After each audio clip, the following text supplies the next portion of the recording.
আজকের দিনটি ছিল আমার গাড়ি পুজোর দিন। আর এখানে সবাই পুজোর আয়োজনে ব্যস্ত, যে যার কাজে।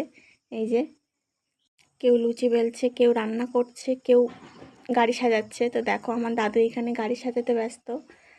আর আর আমার বান্ধবী আমার গাড়ির জন্য নিজের হাতে ফুলের মালা তৈরি করেছে। তো এই যে ও নিজের হাতে পরিয়ে দিচ্ছে। মালাটা কেমন হয়েছে অবশ্যই কমেন্ট করে জানাবে। আর আমার দিদা এদিকে প্রসাদ তৈরি করতে ব্যস্ত। দাদু ও আমার বাবা দুজনই গাড়ি পুজো করতে বসে পড়েছে। তো অনেকটা সন্ধে হয়ে গিয়েছিল, তার জন্যে অতটাও পরিষ্কার দেখা যাচ্ছে না। আমার গাড়ির নামটি রাখা হয়েছিল লাবণ্য। তো লাবণ্য নামটা কেমন লাগছে অবশ্যই কমেন্ট করে জানাবে।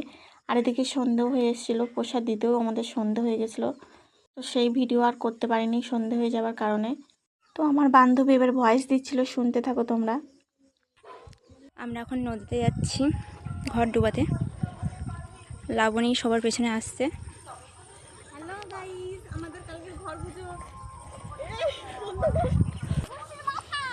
গাইস দেখো সবাই ক্লান্ত হয়ে গেছে এইটুকু এসে বসে পড়েছে। লাবণী